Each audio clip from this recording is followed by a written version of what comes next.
made a great impact through their speech. So being an introvert, number one, never ever mention this to anybody. In the first meeting, when you talk about yourself, please remember, don't ever give them a word or a statement that might make them form an opinion about you that might not be true at all. For example, when I heard you speak, you spoke so well. And when I asked you to introduce yourself, you introduced yourself so beautifully well.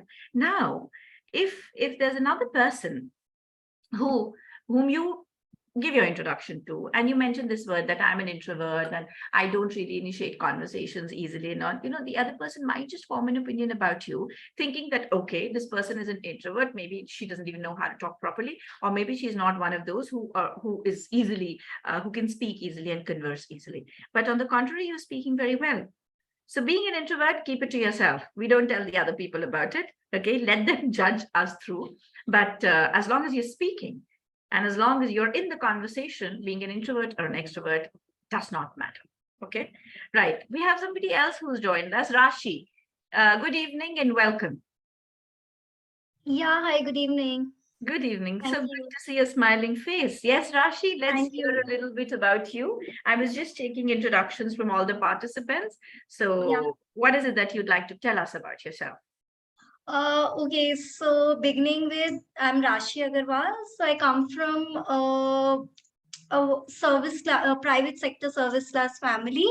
So being there, I've just learned to be dedicated and loyal towards my work. And since my mom comes from a very creative background, so that's what my hobbies are, carrying it forward. Yeah. Okay, and what is that creative hobby that we're talking of? Yeah, so basically, I would always love to read about different art forms, write about them, try to learn them, and then explore about different heritage and cultural arts Okay. as such. Oh, so wonderful. So your mother, she's a writer, she's an artist. No, she's not a writer. She paints. She paints, she's an artist. Okay. Yeah. Okay. And what about you? What are you doing at the moment currently? Yeah. So I'm doing my MA in English and Cultural Studies Lovely. From where? from Christ University. Bangalore. Yeah. Oh, So I amazing. just came back from college and joined in quickly. So you're sitting in Bangalore right now. Yeah. Oh, okay. Wonderful. Good to know that. See, this is the beauty of our Thank online you. certification courses, that the best thing is that we have people who join us from all over, not just the country, from all over the globe. So, for example, Vinita is sitting in Singapore right now, and Yash is in Gurgaon, Rajni ma'am is in Kerala, Swadha is sitting in Delhi, and she's been affected by the rising levels of Yamuna and that red alert thing. And I am sitting here in Noida, and I'm sure there are other people who will join in from different parts. So that is the beauty of this course. We get a platform to interact with people who belong to different cultures. And I also have a topic which I will take with you, which is called culture and communication. So when we talk about that, we do talk about the impact of culture. So wonderful. Good to know you, Rashi. I also want to know why did you join this course? What made you join this course, and what are your expectations from this course?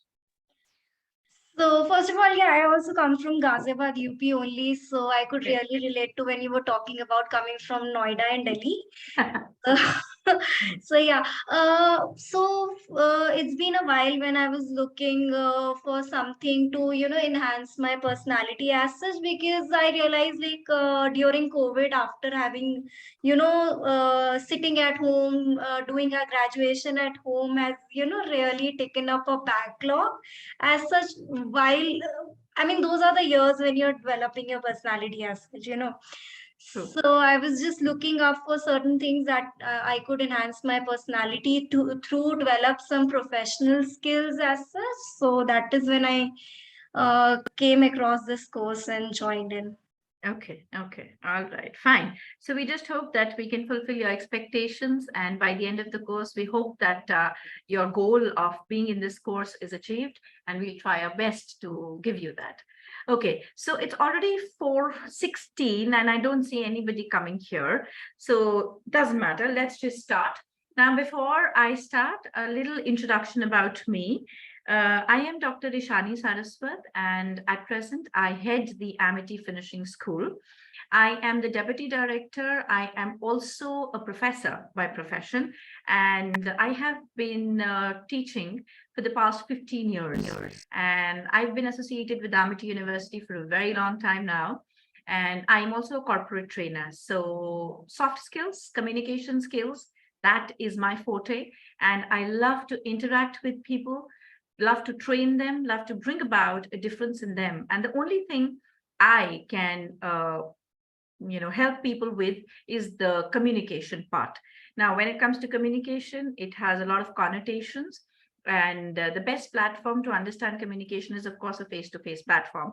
But nonetheless, since our technology has evolved and COVID has made us pretty used to using technology, let me take full advantage of it and try and give you all that I have for you in reserve. So without further ado, let me just introduce you to my PowerPoint presentation.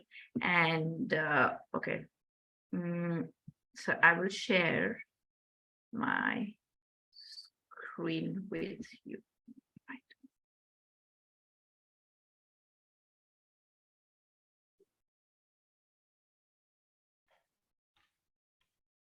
Okay, can you see something on the screen? Yes, ma'am, we can. Thank you. So I like that, yes, when you say it like that. It's the first one to answer. Okay, thank you. So art of communication, this is what we are here to discuss today. A lot of people also say it's the science of communication. So I personally like to say it's the art and science of communication, because communication is logical. Communication is driven by facts and figures. Communication is inherently very well structured, and it's based on a lot of experimentation and the results that come out of those experimentation.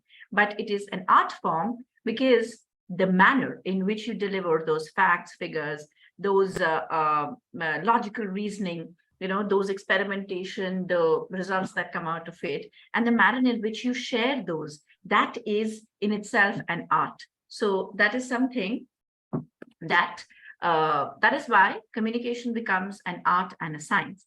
Now, if you like to take a look, these are the types of communication which I think you must have even studied. One is a formal form of communication, one is an informal form of communication, and one is a semi-formal communication.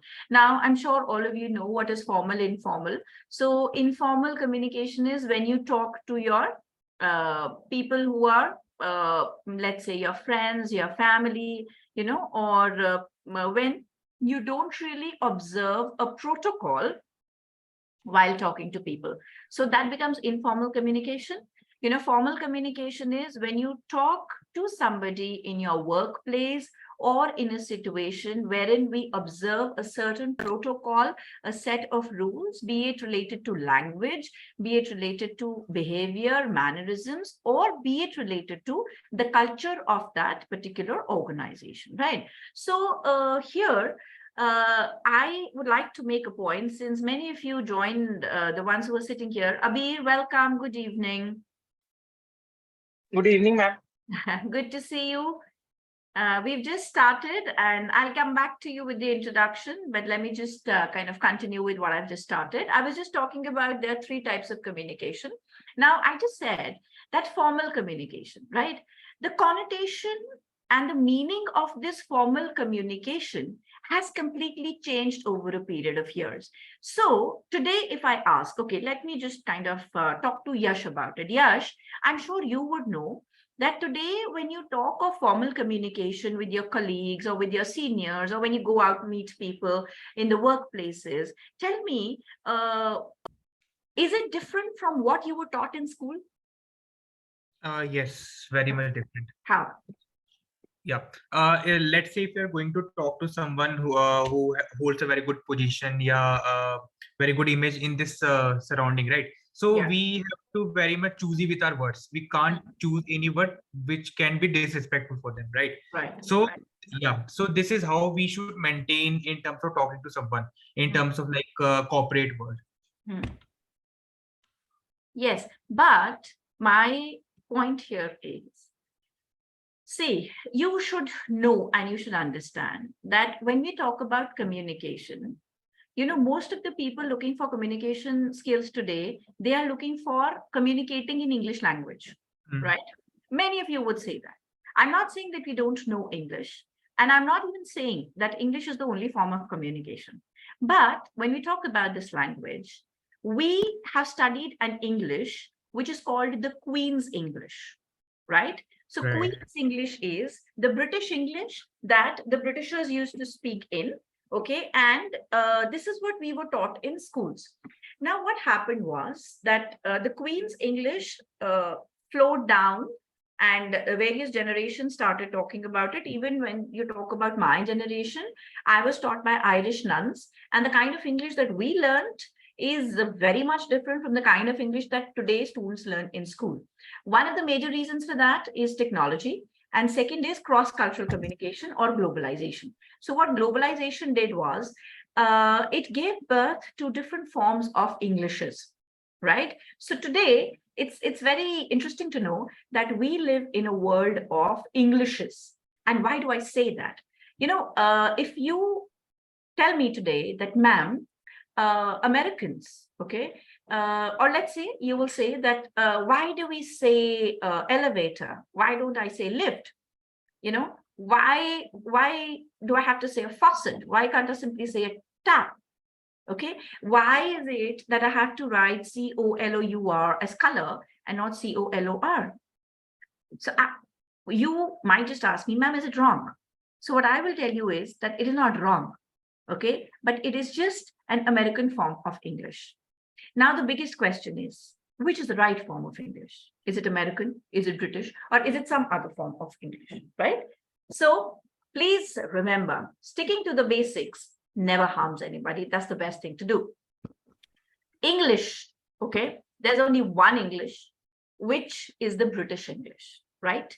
Now, when Britishers left different countries and when they left their colonies, different cultures emerged. American culture emerged, Indian culture changed, the eastern part of the world still retained a part of their culture.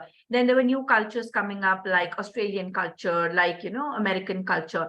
So what happened was English also attained a different form.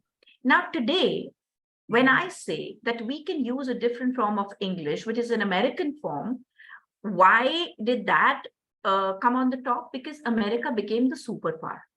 After Britishers left, America colonized the world. Not literally colonized, but colonized the world through economy, through technology. Okay, and that is called neo-colonialism. Right now, what happened was America. You talk about Microsoft, you talk about the owners of our operating systems, you talk about Apple. What are they? They're all American companies. So American English became famous. The point is that you should know the basics. So there are two words, okay? One is right and one is wrong, and one is correct and one is incorrect.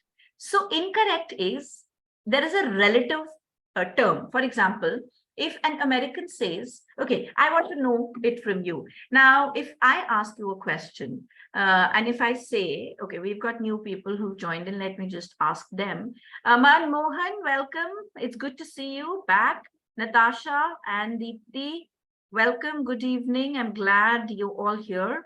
And okay, this is Nathan, if I'm not wrong. How do we pronounce it? Hi, madam. Good evening. Good evening. Okay, so Good evening, ma'am.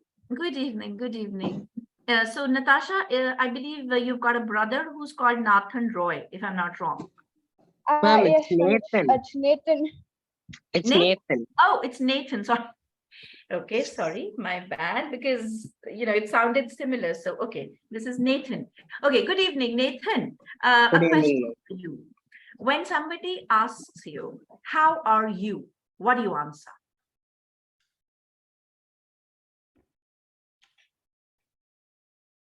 Can I see your face, please? Is it possible for you? Ma'am? Yes, Nathan. How are you? Yeah, I'm fine, ma'am. You said I'm well? That's what you said? Yeah, yeah. Okay. Okay, same question to Deepti. Deepti, how are you? How are you? Sorry, I could not hear.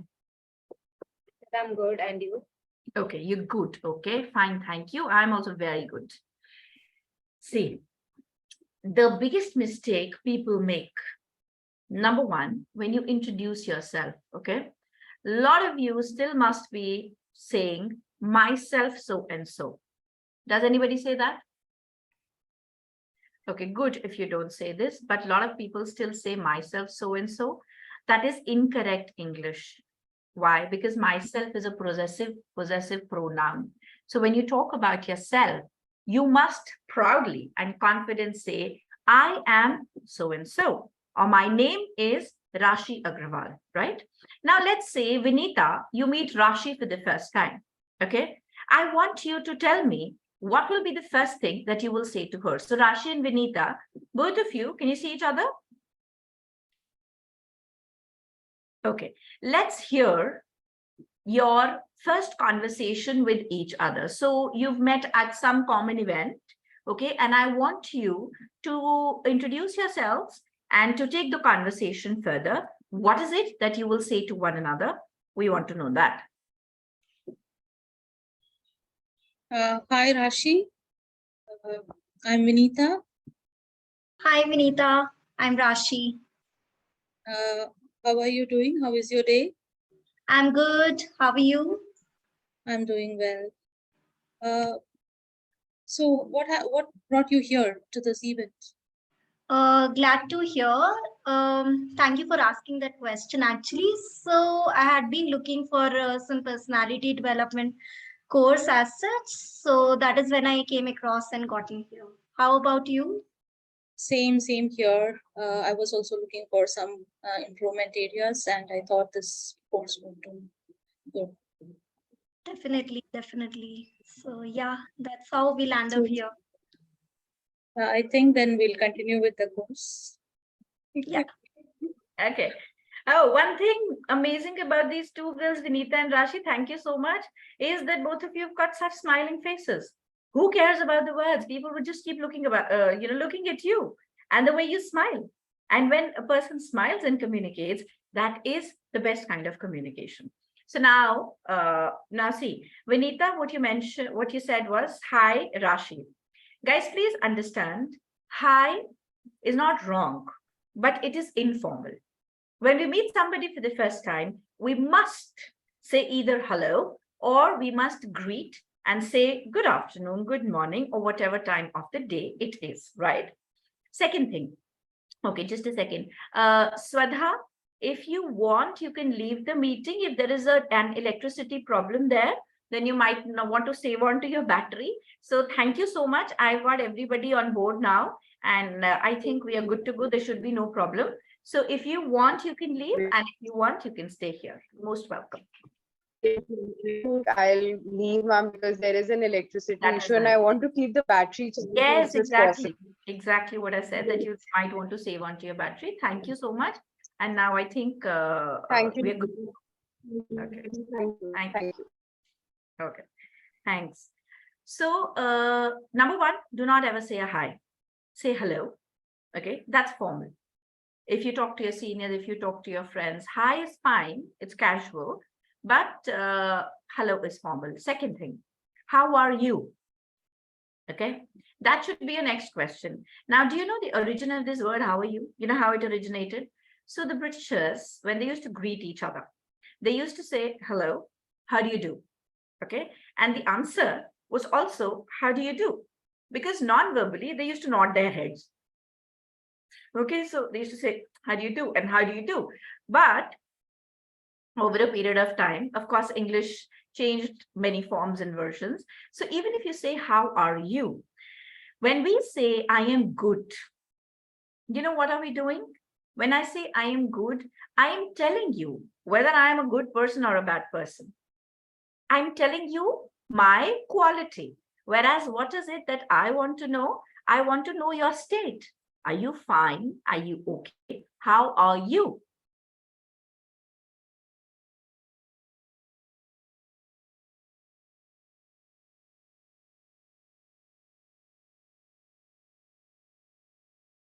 Doesn't matter to me, right? So when I say, how are you? The answer should be, I am fine, thank you. Or it should be, very well, thank you. Okay. Some people are overconfident and they want to tell the world that, oh, they're doing amazingly well. So, what is it that they say? Oh, never been better. Very well. I've never been better. Okay, very nice. Good to know. But that becomes a little bit of exaggeration.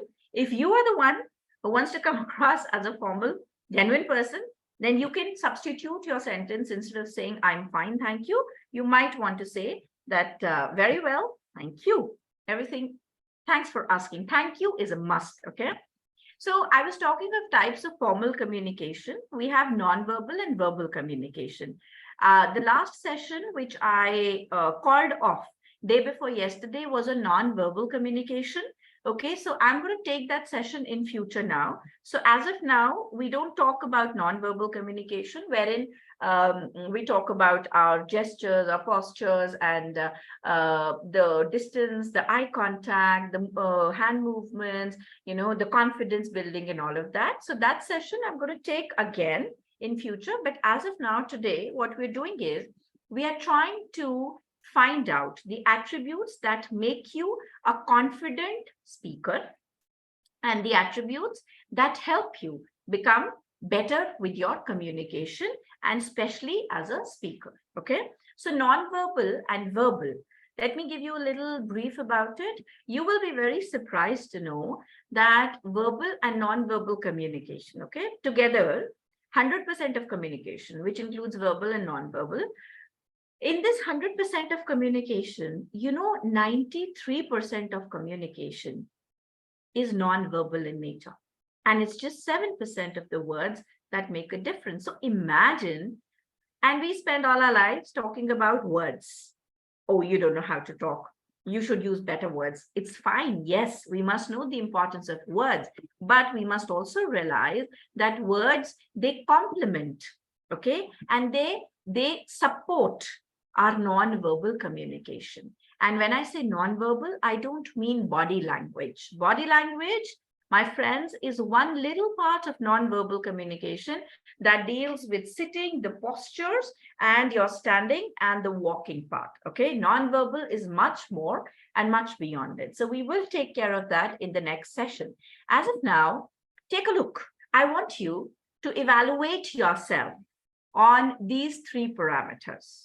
Okay, so if you can see my screen, you must be reading. So it says, do your evaluation. You don't have to share it with me, but just evaluate yourself. Number 1, I need you to evaluate yourself genuinely and figure out what is your level of communication on a scale of 1 to 10. Okay, how will you rate your level of communication? Number 1, right? 5, 6, 7, 2, 3, 4, whatever. Keep it to yourself. Second, what are your strongest and weakest feet? And if you see, the spelling of feet is F-E-A-T. So it is a category. Okay. Feet means, okay, when I talk about communication, there are 4 basic pillars of communication. Okay, we call them the pillars of communication. The first pillar is listening, then is speaking, then is reading, and then is writing. And these are, in short, they're called LSRW skills. Okay, now there can be a possibility that somebody might be great at writing, okay, and may not be too comfortable talking to people. Okay. Right. So, right. Oh, so Deepthi, I'm sorry, you sent me a message. This meeting is being live streamed on YouTube, but it's not available. Nobody can join this meeting. It is available only to us. Okay. So don't worry, your privacy, and this meeting is very private and it is only available for Amity University and the people who are logged in at the moment. Nobody else can watch it. Okay. So yeah, now my question is, Abir, I Yes, want ma'am. to know, what is your strongest area of communication? out of LSRW, which is your strongest area? Ma'am, apart from Listening, speaking, reading, writing. Which is your strongest area? ma'am, writing and listening. Okay. So what do you write when we talk about writing? Are we talking of WhatsApp messages, or are we talking of writing assignments, or what is it that you're talking of? Ma'am, both, ma'am. And assignments with the help of AI, is it? Ma'am, sometimes they are, sometimes by my own or with the help of others. Okay, okay. That was an honest confession. Okay. So writing is your strongest feat. And the weakest area? Ma'am, speaking, I think, ma'am. Okay, you think speaking. Okay, right. Natasha, let me ask you, what do you think out of the 4 skills, which skill of yours is the strongest? Listening, Writing probably. writing? Okay, Yeah. and what writing are we referring to here? Fiction writing. mostly. Section writing? Fictional writing, am I right? Sorry. Fictional writing. Oh, so are you into writing fiction? Yeah. And have you got any of your work published? No, not really. I just keep them there. I'll Okay. maybe publish them in the future. Okay. And which is your weakest area of communication? Listening probably. Listening. Yeah. Okay, all right, fine. I have a question for all of you. What do you think is the strongest skill of communication, the most important out of LSRW? Which should be the strongest skill that helps us become a confident communicator out of LSRW? Ma'am, listening. Hmm? Listening. Yes? Okay, anybody with any other answer except listening? Anybody who feels that listening is not the most important skill? Ma'am, is speaking, I believe. Okay, more than listening? Yeah. I believe listening as well as reading, because those are the foundational things. That is when, I mean, others are basically the response of what you're doing. Reading is when you're gaining knowledge or having an insight as to what you have to respond. Again, listening is the same thing. I mean, I have to listen to you and then respond. Like you corrected the way you corrected my question. I was asked, how are you? So, I mean, you're not asking my character as in, but you're asking what my current state is. So, I mean, reading and listening, for me, both Okay. of them. So yeah, this is a very interesting answer. So Rashi, let me visualize this. In my point, Yeah, Manmohan, sorry, you said something? in my point of view, listening and speaking. Listening and speaking. Okay, right. Now, Rashi is the only one who's saying reading also. So let me visualize this. I read a wonderful article about artificial intelligence, right? I went to a forum where people were talking about it and they were sharing their viewpoints on artificial intelligence. I went there, I kept listening to them because I am a good listener and listening is my forte and it's the best skill and it's the most important skill. And then in the end, I realized that everybody had spoken my points and I thought, let me listen to them first and then speak. So what did I do? I lost out on my points, which I could have shared at a platform where other people were also there and taking my points and speaking. So see, this is one exceptional case. No, I just want to correct over here. I don't mean that those are the most important, but what I mean is those are preliminary. I mean, Okay. until and unless you read, the other comes the next. Yeah, So maybe the order for is. speaking, you will have to read. That is what I meant actually. Oh, yes. Yeah, so that is what you should have said. What I asked was, what do you think is the most important skill? So, okay, anyhow, I got your point and I just gave you one of its kind example. Right, now for all of you, what communication barriers do you face the most? Okay, one word, very, very quickly tell me, everyone. What are the barriers that you face the most? Let me call out your names. Okay, Yash? Yeah, ma'am. According to me, can you barrier in terms of, can you give some examples? So it will, Communication barrier. ma'am, hesitation. Okay, okay, in speaking. Yeah, in speaking. Okay, Rashi? Nervousness if too many things come up, not the crowd, but too many pointers, as in maybe. Right, she is right. Like too many thoughts in the mind is stacking at the same time. Oh, okay. Okay. All right. Abir, Ma'am, nervousness. nervousness in front of people. Yes, ma'am. Okay. Manmohan, Not incorrect grammar. incorrect grammar. Okay. Okay. Natasha, Ma'am, I can't listen to someone for a very long time. I tend to lose concentration. you can't. Sorry, I lost you. What did you say?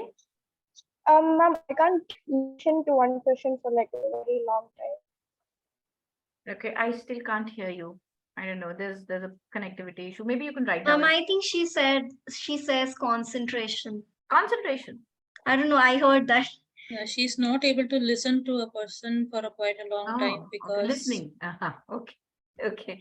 Okay. Let's hear it from you then. Vinita, your barrier. I keep self-talk. Some self-talks happen before I could talk. The to self-talks are anybody. good. How is it a barrier? Yeah, because of that, I'm not able to talk. that Because is the you're talking barrier. to yourself, and that is Yeah. to talk to other people. Oh, interesting. Okay. Okay. Rajni ma'am, if you can hear us, tell us your barrier, please.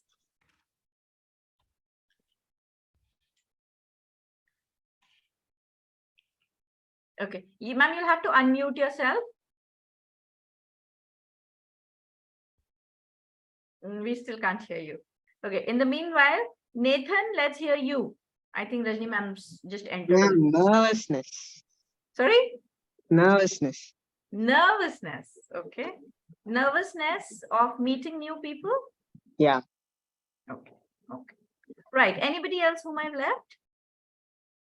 That's it? Okay.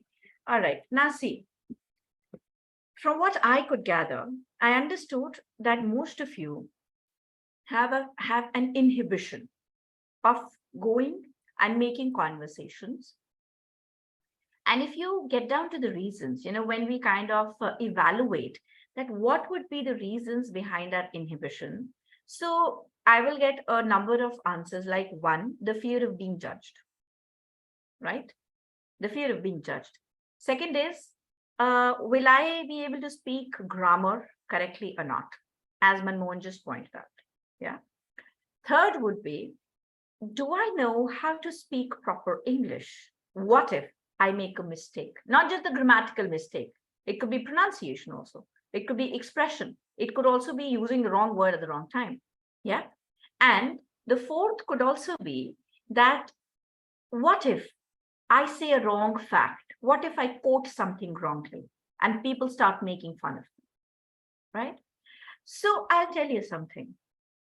The biggest fear that we have today is the fear of stepping out of our comfort zone. Okay. Why? Because we like to stay in a space where we have made our mark. There is nobody judging us. There is nobody who will pass a judgment, who will, okay, even if people correct us, they will be correcting us for our good. And we don't really have to worry about what will people think about us, right? But that is our comfort zone. The day we step out of it, the day we get into the real world, okay? I really like that point when Rashi said that during COVID, you spent almost 2 years of your lives sitting at home, trying to learn something and virtually trying to be a part of people's world. It really did not help, which is a fact. Many people's confidence level went down because of COVID and because of the fact that they could not meet people and their people skills went for a toss. But now the problem is that we've come out of COVID and we've got so used to that style of living, okay, that we want to go back home. Okay, I want to be in my space. I want to be with my people. I don't want to go and interact with too many people. Statistics say that post-COVID, the socializing techniques of people have also changed. Earlier, people were more fond of going out, go to parties, go to cafe, spend your weekend outside, meet people and come back. And now a lot of people have come down to the fact that why go out and spend so much? Let's just sit at home, call people home, maybe go to somebody's place, be more comfortable, be in our comfort zone.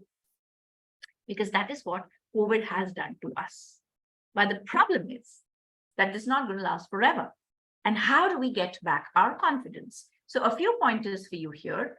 Remember, when we communicate with people, there are a few principles, okay? There are a few principles which are also called 7 C's of communication. When I talk of the C's, they are the foundation behind every conversation, behind every kind of speech or every kind of talk that we do, be it on a platform or be it amongst two people on an informal level, okay? So I'll just begin with the first one, courtesy. What do you think? How does it help? I'll share this example. McDonald's has been bagging a prize, okay, prize for years, one after the other. And what is the prize about? The prize for the most courteous staff. I don't know, but as till now, I haven't met a person who's told me or who has said that I went to McDonald's and the staff was very discourteous. I went to McDonald's and I was treated badly.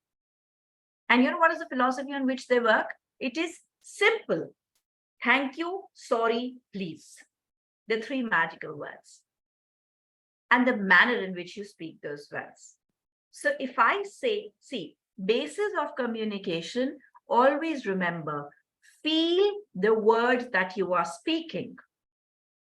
Number 1, if I want to say, I am happy, I should sound happy, isn't it? And if I want to say, I am sad, I should not sound happy, I should sound sad, right? So, courtesy, the 3 magical words, and the manner in which we speak those 3 magical words, that makes us a better communicator, no matter at what stage of life you might be in. Today, let's say I'm interacting with an audience like you who's much younger to me, okay? And I have somebody who's elder to me, and this ma'am is there. Rajni ma'am is also there, right? Now, if I start discriminating that ma'am is senior to me, I should be saying a thank you or a please to her. And if I say to myself that all the other students here, they're much younger to me, why should I say a please or a sorry or a thank you to them? The moment I think like this, my communication, it goes down the drain. Courtesy is a must, number 1. Okay, and courtesy, guys, is not only verbal, it can also be non-verbal in nature. When you smile at somebody, when you pull a chair for somebody, when you help somebody come inside the door, okay, when you hold the door for somebody, or when you simply nod your head, or when you bow down, when you talk to people, that is courtesy, okay? And that reflects your character. Number 2, clarity. I give you a statement today, and the statement is the rising levels of the river, the floods, and the people haven't come to work. Which river? Which floods? Which people? Which office? Which organization? Everything is hazy. There is no clarity in my speech. So clarity is when you speak, share the facts clearly. The rising levels of the Yamuna River, okay, due to consistent rains, have forced the people to work from home, especially the educational institutions. Okay, so clear communication. 3, correctness. Now, correctness is correctness of grammar. Guys, those of you who feel that whether your grammar is right or wrong, I will tell you, grammar is something that is taught in schools, okay? And it's okay even if you haven't learned grammar properly in your schools. That should not be a problem. But what you can do now is pick up a grammar book and just start reading it and start working on that. Manmohan, I can help you with your verbal communication. I can give you remedial grammar, but I cannot teach grammar Okay. to you from a scratch. Okay, in that Okay, ma'am. case, you need to join either a course that is for English grammar, or pick up a book and do a course, complete a book that tells you a lot about grammar. And second Okay. thing is, when I talk about correctness, one is grammar, one is pronunciation, one is using the words properly. So, okay, there is this sentence: the woman beat up the girl because she was drunk. Who was drunk? Ma'am, the woman, Okay, how do you say that? ma'am, because the woman, ma'am, if we have put a name like, for example, ma'am, I beat a man because I was drunk. But this is a different sentence. Listen to it again. The woman beat up the girl because she was drunk. Who was drunk? Ma'am, anybody, ma'am, both of them could have been, ma'am. Both were drunk. A girl. Ma'am, both can be, ma'am. Could be. You never know. Yes, Rashi. So I think we shouldn't be using the, because we haven't introduced the woman and the girl before. So I mean, how do we use the specifically for anything that is universally known or has been introduced already? Yeah. Rules of grammar, absolutely right. But when I say the woman beat up the girl, I'm talking of a specific woman, and I'm talking of a specific girl, right? But the problem here is it's an incorrect and it's an unclear statement. So it needs to have something. So either I say the drunk woman beat up the girl, or the woman who was drunk beat up the girl, okay? Or the woman beat up the girl because she was drunk. Right? So clarity and correctness is so important. So there's a sentence that says, let's eat grandpa. Grandpa ko kha jao. Yeah. So what do I do here? I put a small comma. Let's eat, comma, grandpa. Okay. So when we speak, we must know where to pause, number one. And number two, we must, in our mind, think first that whatever I'm speaking, is it a clear statement? Is it a correct statement? Okay. And am I speaking it courteously? Then comes consistency. Consistency, again, I have a very interesting example. So as I was talking of McDonald's, there's a very interesting case study on that. The bun of McDonald's, right? The bun of McDonald's tastes the same throughout the world. Slightly difficult to believe. The bun of McDonald's tastes same throughout the world, okay? Although they keep customizing it according to the country. Vaishno Devi mein, they don't put onion in the McDonald's. In India, they will not give a beef burger. Okay. In Southeast Asian countries, they'll put a fish in the burger, whatever. My point is, McDonald's बहुत experiments करता है, country के according. But one thing is, when we talk about the bun of McDonald's, okay, the bun is the same throughout. You know why? Because the recipe of McDonald's, okay, so how they know is that when they made McDonald's bun and with a proper recipe, they counted the number of bubbles coming on the top or the bun of the burger. So the number of bubbles remained the same. I'm not saying that they count the number of bubbles every time they make a burger. No. So because they counted the number of bubbles, according to that, they fixed the consistency. And it remains the same throughout the world. So consistency is what? It is remaining the same throughout. That means that one day you had to go and make a formal presentation in front of your client or your school members or your teachers. You prepared yourself so well, you practiced, you stood in front of the mirror, you were reading, you took care of everything, your dressing, your clothing, and so on and so forth, right? Now, that is what you did, which is good. If you did that, okay. Right. So if you did that, okay, one day, let's say you prepared yourself and you delivered a wonderful presentation, right? That happened. Now the next day, you go and you meet a set of people and you formally interact with them and you don't know what you're saying because you've not practiced, because you've not learned up, and because one day you made such an impression by using such big intellectual heavy pseudo words that people thought, oh my God, this person is an intellectual. And the next day you're talking to commoners and you can't even speak proper English. Why do that? I'm a professor of English. My vocabulary is slightly exceptional than other people for two reasons. One, that all my life I've studied in a convent and I was taught by Irish nuns. Then I was in a convent college. Then I did English literature. Okay. And then I did my PhD in English and then I started teaching English. So my vocabulary could be a little different and slightly better off than the usual people whom I meet around. Okay. But the point is, if I use that vocabulary on one platform and tomorrow, if I have to interact with people who don't understand those words, I don't want to be a Shashi Tharoor. I want to interact with people in the same way every single time they meet me. So what do?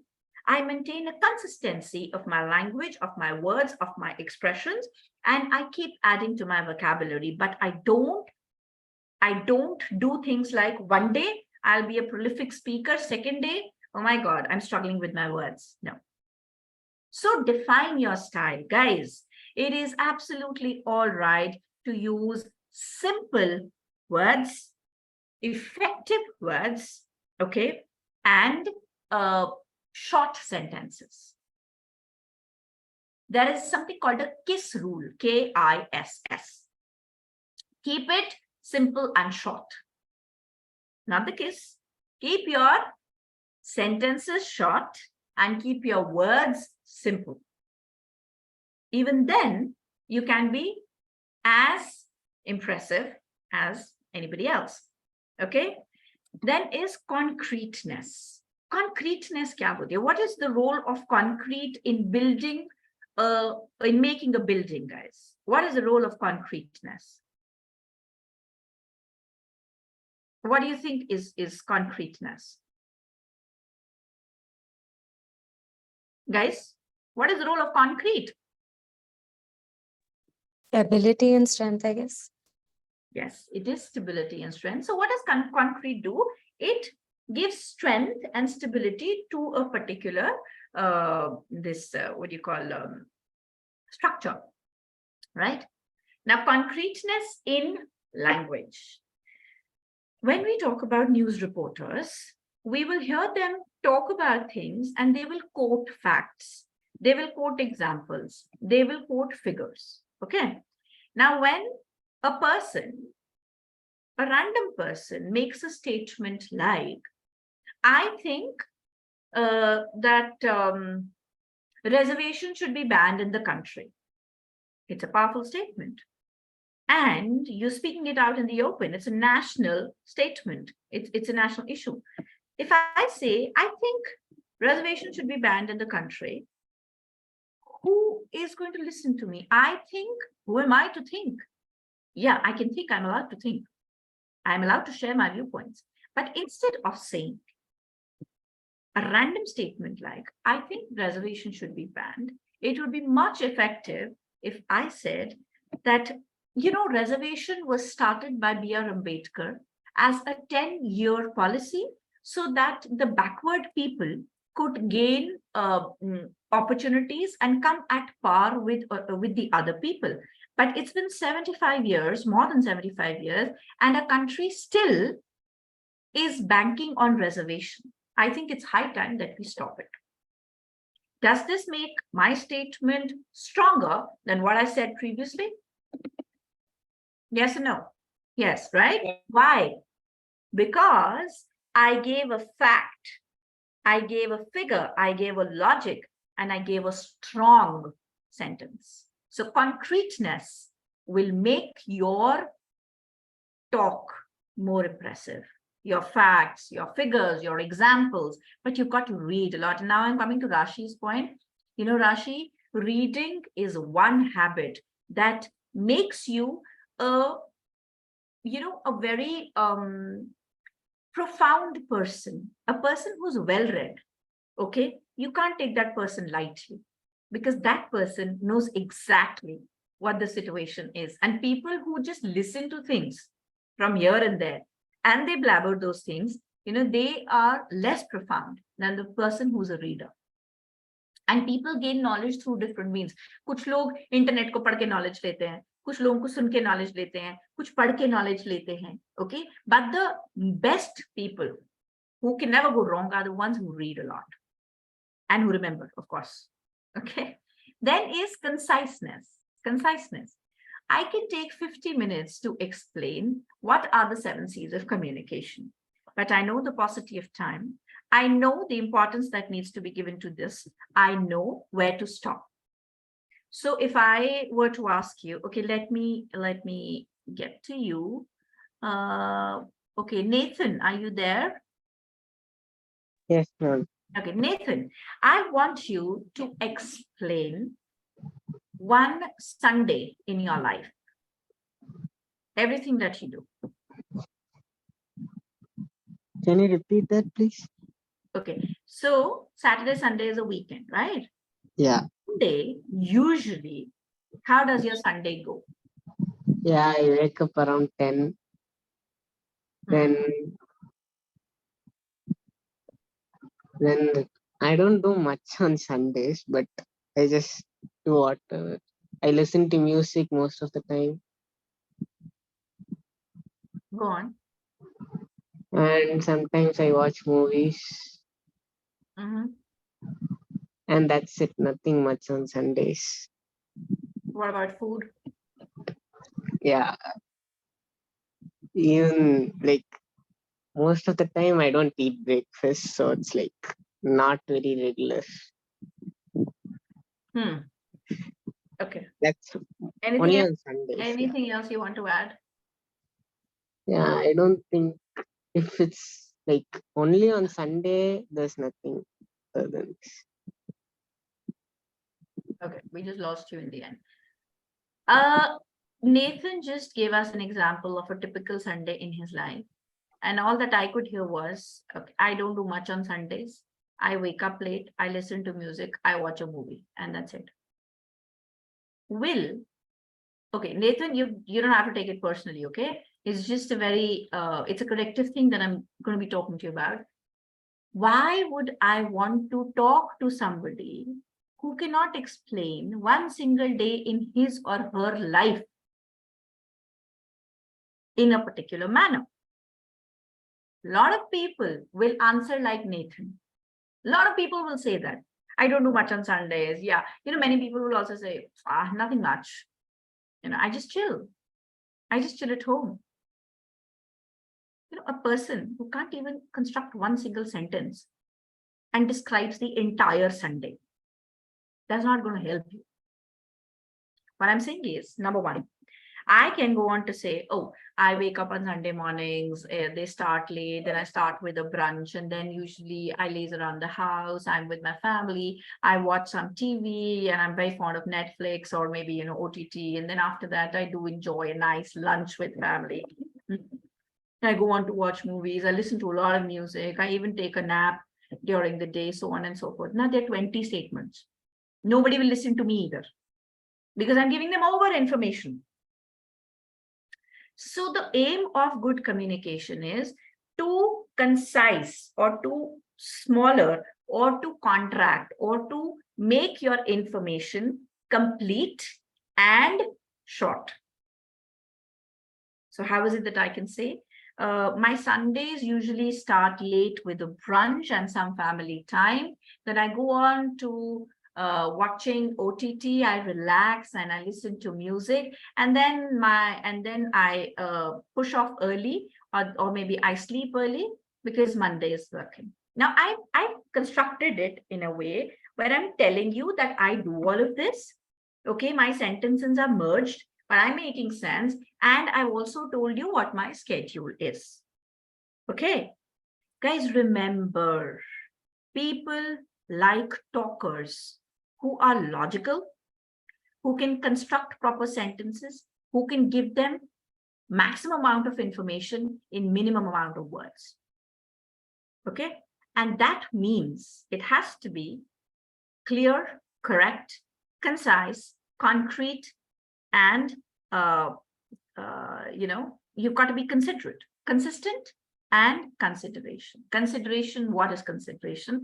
It is a very important aspect of communication where at times you consider the feelings of others. You want to go and fight with your friend because she did not invite you for a lunch and she invited other people and other friends, and you want to just tell her that she's not allowed to do this, and you realize that she's hurt herself so badly and she's in pain. So you walk up to her in a mindset or a mind frame of fighting. What you'll end up doing is comforting her, and your tone will change, and your voice will change, and your expressions will change. That is consideration. Consideration is a very important part of communication. You can also call it empathy. What is empathy? You put yourself into the shoes of other people. You don't sympathize with them. There is nobody bechara, but you just feel what the other person feels, and that makes you empathy. Always remember, guys, IQ is very important, but EQ is more important than IQ. Okay, so one thing is that these 7 C's of communication. Now, I have a little homework for you. You can write it down.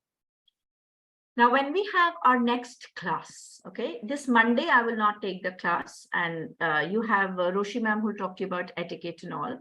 But before our next class, you have enough time. I want you to prepare one impressive introduction of yours, okay, which will include the following points. Write down the points. Guys, are you writing? Yes, ma'am. Okay. Yes, ma'am. Okay, your introduction, which will include the following points. Number 1, your name, your background, 2 interesting facts about yourself, your strengths, 2 strengths of yours, okay, and maybe a hobby. Okay, am I clear? Yes, ma'am. Okay, now Yes, I ma'am. will give you 1 minute. This is something that you're supposed to do. Now, I have this next slide, okay? These are the 4 communication styles. I will tell you about them. After 2 minutes, you take 2 minutes and find out, according to you, which style of communication belongs to you. And you send it in the chat box. Okay? I'll be back. Just allow me a minute, and I'll just join you. And in the meanwhile, you please do what I've asked you to. Okay, so I am back, and I can see there is something written in my chats. So Rashi is saying passive and aggressive few times, which I want to learn and change to assertive. Okay. Yes, you are saying assertive, which is nice. Okay, that's it. Who else has? Vinita is saying passive. Nathan is saying passive. Natasha is saying assertive. Okay. Abir is saying passive, passive and assertive, passive and aggressive few times. Okay. Okay. All right. So, as you can see, these are the 4 communication styles. Passive style, aggressive, passive aggressive, and assertive. Now, when I say passive, what comes to your mind? What do you think are passive communicators? Do they talk or do they don't talk? They don't used to express their feelings very easily. Okay. Yeah. Okay. All right. See, passive What communicators. I understand it's like they definitely do talk, but more than that, more than their verbal, their non-verbal communication says more. No. So it's not that non-verbal says more than verbal. Passive communicators are communicators who don't take the lead in communicating. That means they will not make the first move in speaking, in talking, in striking a conversation, in making a public appearance, in going and facing an audience, so on and so forth. And they are not that expressive. Okay, so passive communicators are the ones, for example, I have to go and ask somebody, okay, what are you doing? So the person says, I'm doing work. That's it. Now, if you ask me, what am I doing? I would say, yes, I'm working on this at the moment, and I think this work will be done by evening. Okay, passive communicators cannot assert themselves. They can't be assertive. Assertive kya hota hai?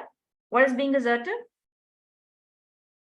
That you make your point clearly, okay, without being aggressive. So being assertive is using a set of words for conveying something that you want without imposing it on the other people. So an assertive communicator would be, okay, so, I would say, let's say, I've given you this assignment. So I can say that, all right, guys, I want you all to send me the assignment by next week. And if you don't do it, then I'm not taking your next class. I am not assertive. I am aggressive. Okay. Then I can say, okay, guys, I've given you this assignment. It'll be nice if we can finish it by the next class so that we discuss it and see how it can benefit you. I've told you I want the assignment, and I've told you that you will be benefited and you understand better. That is assertive communication. Then is a passive communication where, I will say, okay, guys, I've given the assignment to you. Please complete it. Okay. Please complete it by next week. Will you complete this? Will you complete the assignment? No. Very few, very few. And then is passive aggressive. Passive aggressive are the people who can't say anything on the face. Okay. And when, let's say, I'm your boss and I am trying to give you an unrealistic target. So I say that, okay, Yash, we've got to increase the sales of our product. And by the end of the month, I want everybody to complete a target of 50K. And I want you to at least get in 25 accounts, okay? And make associations with 25 people.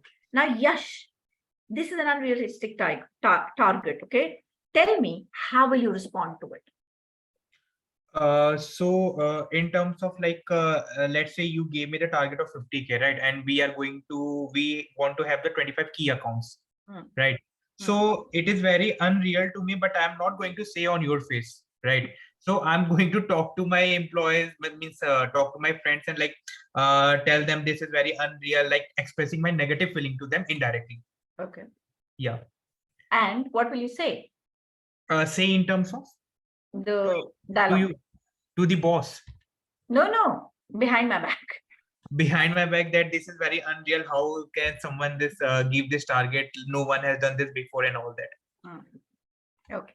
So passive aggressive people are the ones who can't speak on the face, and they vent out everything behind the person, or in a way, they'll keep poking you. They'll keep poking you in a way because they're full of negativity and aggression, but they can't speak it out loudly. So they'll keep venting out their aggression in different places in a wrong way. Okay, that is called being passive aggressive. All right. Now, guys, I made you do this because all of us should know what our communication style is, number one. Number two, we should all aim at becoming assertive speakers, assertive communicators. Okay? And how do we become assertive communicators? By observing every sentence and every word that we say to people. Am I being aggressive? Am I being too passive? Okay, let's convert it into assertive. So there are a lot of, if you want, there are a lot of exercises available on the internet, and they have a certain list of assertive statements. So if you want, you can go through them. And if I can, I'll also share the list with you. Right? Then what makes an effective communicator? Number one, an effective listener. So guys, no matter how much we say, but listening tops the chart. LSRW, listening skills are the most important skills, but you just cannot be a listener only. You have to convert your listening into speaking as well. What does listening do? It helps us understand people better.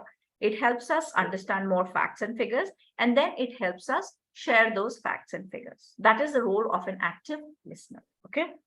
Then, effective presenter, quick thinker, and a win-win negotiator. Now, these are just, words, but the amount of hard work that goes behind becoming one is incredible. The first thing that we can do is we can start with listening. Here are some facts about listening. We hear 125 to 250 words per minute and think at the rate of 1,000 to 3,000 words per minute. Okay, so we listen at a slower speed and we speak at a faster speed. Okay, 70% of the time we are distracted, preoccupied, or forgetful. Fact. More than 35% of the businesses think that listening is a top skill for success. True. Less than 2% of the people have had formal education with listening. Has anybody ever taught you how to be a good listener? Tell me. No, ma'am. No. So 2%. Nobody taught us how to be a good listener. Who taught us? Ma'am, nobody taught us. Ma'am, Nobody taught us. It develops through time. Ma'am. And everybody taught us to be a good speaker. Yes, ma'am. Isn't it? Speak properly. Don't speak like this. Don't use these words. But nobody ever taught us that listen first. Okay. Now, these are the different types of listening. Number one, the first kind of listening is called informational listening, when we are only sharing information. So the example which I just gave you, that I'm giving you a target and of completing something with a certain time duration, that is informational listening. And informational listening can also be superficial listening. So the best example is, you are sitting at home. It's a Sunday afternoon.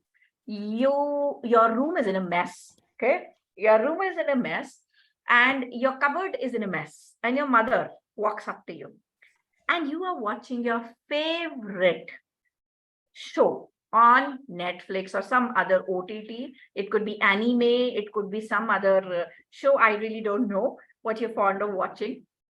Your mom comes in. Okay, so example, let's say, Abir, your cupboard is in a mess. Apna cupboard theek karo. Ha, mom. Abir, please clean up your room. Yes, mom. Abir, are you listening to me? Yes, mom. And you are watching. You are busy watching your favorite TV show. What are you doing? Pretending to listen. That is superficial listening. So we do it in the classrooms also. Yes, ma'am. Yes, sir. And you don't know what is being shared.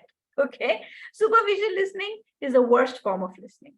Then is informational listening, where you listen to the most important information and you pick that point. So your father comes back home and he shares 10 things with you, and you only pay attention to the part where he says that, okay, we might go for a holiday this the end of this year. Oh, holiday.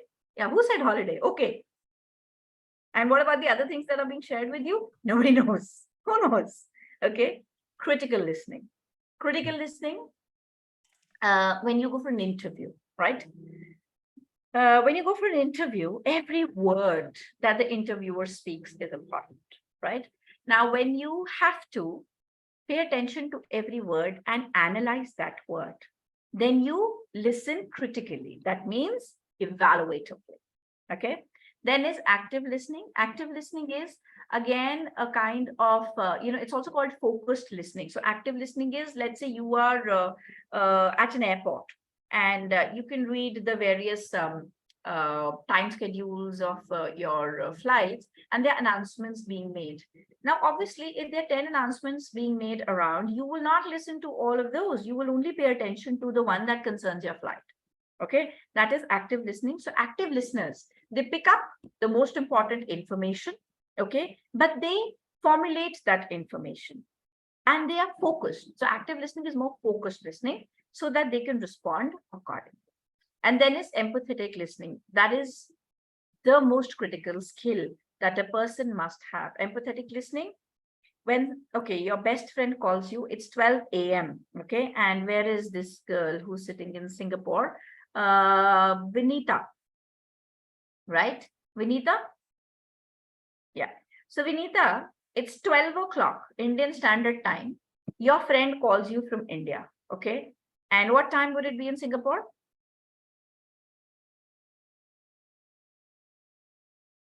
Sorry, I can't hear you. You have to unmute yourself.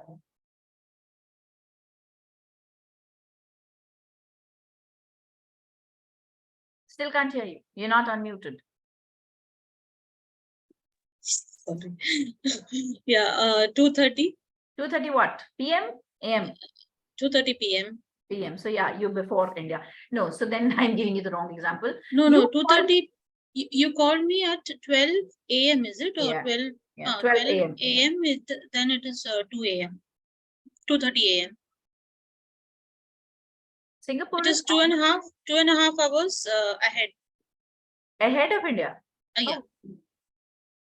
Oh. Okay. Sorry, my bad. I forgot. Yes. Okay. Southeast Asia. Yes, it's ahead of East. Right. So now imagine your friend calls you from India at 12 a.m. Okay. You are in deep sleep and she's your best friend. So you can't ignore her call. And you just pick up the phone and you're like, hello. And your best friend says, listen. And I tell her what? So she says, listen, and she's crying. Okay. And she's saying, I just broke up with my boyfriend. All right. And you're like, and this is why you're calling me. Couldn't you wait till the morning? And she's like, listen to me, yaar. I broke up with him. So your reaction is good, moron. He deserved it. I'm glad you broke up with him. Okay, so now you do one thing. You start planning for Singapore and come and meet.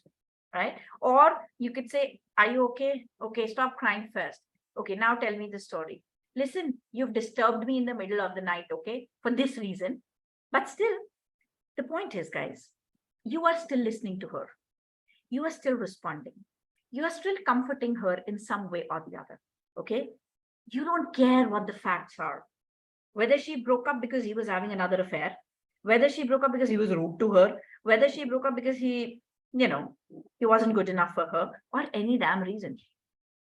The point is, empathetic listening is when you try and understand the emotions behind a person's talk and conversation.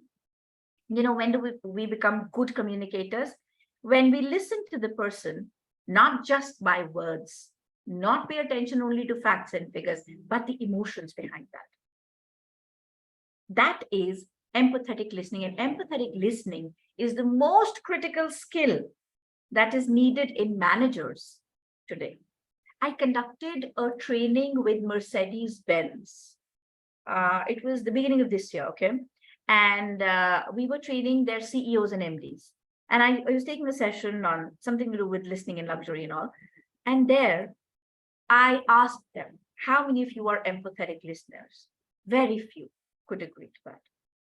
Guys, empathy, empathetic listening, the most important skill to become an effective communicator.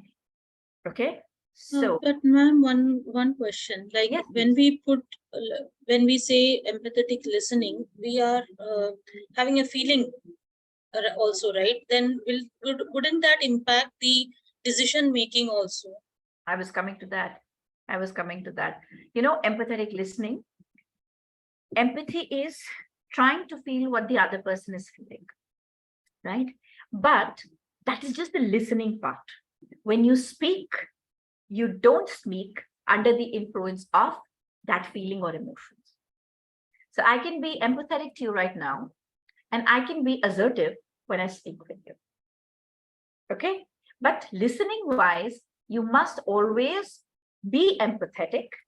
And yes, there are times where informational listening will become the most important. There will be times where active listening will become the most important. It depends upon the scenario also. But empathetic listening definitely is something that adds on to you and your level of confidence as a speaker. Okay. A few of the listening blocks. Why can't we listen to people? Number one, I must defend my position. I'm a boss. How will I look if I start listening to my employees? No. I have to tell them I'm right. I'm looking for an entrance into the conversation. Two people are talking. Oh my God, your favorite people. You have a crush on one of them. He is talking to one of the other friends, and you want to make a conversation with him. You will just not listen, and you will just enter the conversation. The headache, listening block. I don't have time to listen to you. Well, that's what we keep saying the whole time. It doesn't need time really to listen to you. You've got to make that time. I already know what you have to say. Communication barrier. I have an advice for you. Who needs advice in life? Can I advise you for anything? I can't, guys. I can just share things with you. I can just share, my experiences. I can guide you, but I can't advise you. Listen, you should not be saying this word. I can try and rectify, I can try and suggest, but not that I have an advice for you and I don't want to listen to you. No matter what you say, I will only hear what I want to. That's the worst form. A lot of parents do that most of the times when children make unrealistic demands. Okay. This is where I will end my session today. And this is where I will start from next time. A good conversation includes, number one, greetings and introduction. Introduction is something that I've asked you to prepare. Small talk. Small talk, we will talk about it in the next session. What is really small talk? Conversational skills, which will be a blend of the 7 C's of communication, okay, and using a certain language and an expression, which will be a mix of your nonverbal and verbal, and knowing the conversational pitfall. That means, what is it that can take your conversation down the drain? Or as a speaker, what is it that you must avoid speaking with your audience? Okay, right? Now, guys, I have something to share with you. I have spoken a lot today. I have shared a lot of things with you. Okay, I'll give you this content. You can go through it. That's fine. It's available everywhere else also. We'll share the content.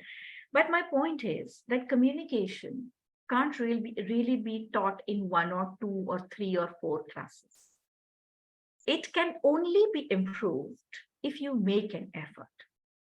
This weekend, the next week, I want you to be very conscious of the words that you use, to imbibe and practice the 7 principles of communication wherever possible, be it at home, your workspace, your colleagues, your friends. And thirdly, please make an effort to strike a conversation with somebody unknown or somebody who's not well acquainted with you. I want you to do that. Why? For the simple reason, now since you've done this, it's fresh in your head. If you try and implement what we've shared, you will know exactly where was the problem. At times we keep saying that my problem is I can't go and talk to strangers. But when you just make that slight effort, you'll end up making a smooth conversation. Okay. So I'm here to help you make your conversation better, make you a better communicator, but you have to do some work for me as well. So do I get this promise from you that you're going to do what all I've shared, whatever I've asked you to do? Will you be doing that? Yes. Yes, everyone? Yes, ma'am. Yes. Yeah. Okay. Understand it is for your good, guys. And if we are here to make a difference, then we have to make efforts. Okay. All right. So from my end, this is all that I had to share today. And I hope I have been able to make some sense to you. If you have any suggestions, any feedback, anything that you want to share with me, please go ahead right now. Anything that anybody wants to share.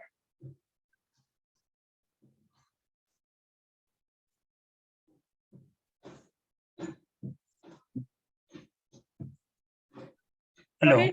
Yes. Madam, I want to listen the assignment one more time. Okay. One is you will prepare an introduction for me. Okay. Okay, wait. What I'll do is I'll write down everything that I want you to do. Okay. And I'll send it to you on WhatsApp. And if not, but if you want to ask other things, guys, make an effort. Try to talk to strangers. Please practice the 7 C's of communication that I have shared with you. Okay. And practice them with people that you meet. All right. And the third thing is that try and find out where is the real problem in communication. Okay. Just try being a good listener. Try implementing what we've discussed today, and try and make effort in talking to somebody unknown. Okay. Right. Okay. Anything? Okay. How was the session, guys? Was I able to make sense to you?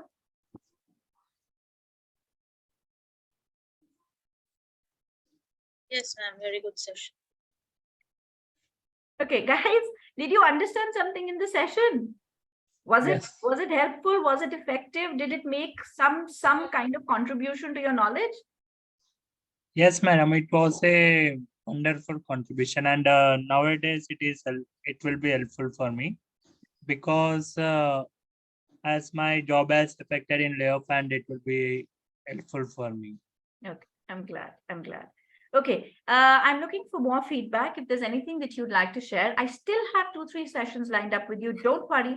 We are going to cover all the aspects of communication in detail. Non-verbal communication, how to be more confident, how to speak more fluently, but I want efforts coming in from your side as well. Okay. Thank you so Sure. much. Yeah, thank you. Thank you. Thank you so much. Thank you. Actually, I was in the left when you were asking the Yes, question. I saw that. I saw I'm that. sorry about No, that. it's okay. It's okay. So We I figured thought I didn't want to disturb your session. No, Yeah, no, fine. thank you. It was quite useful and quite learned a lot of things. I mean, Thank you. each Thank session, you learn a lot of things. you. Thank you so much, ma'am. for generous of Yeah, you. so nice. Yeah, Thank yeah, you. sure. And you will be sending whatever. Yes, yes, I'll the send you the questions. notes. Yes, allow me time till Monday. And I will share all the notes with you. so we have to share or whatever in next session. Swada will share The answers. Swada will share the information with you. The next session is on etiquette, ma'am. And my session is not Etiquette planned I've for the done. next week. Yeah, so we still have a lot of time. Already done, no? I have done etiquette manners. Okay, Right. fine. Thank you so much, everyone. Thank Have you, a my dear. Thank you. great Thanks a lot. weekend. Thank you. Have a nice weekend and come Thank back you. Same refreshed to you. next week. All right. We have a lot of Sure. content that we need to share with you. And guys, please don't forget to follow Amity Finishing School. Every day you get so many tips on Instagram on the Amity Finishing School Okay. that will help you in your professional and your personal journey. Okay. So Okay. please do that. Fine. Thank you. Thank you so much. Okay. Thank you. Okay, I'm Thank you. leaving the Goodbye. meeting. Thank you for the IT team. Thank you so much.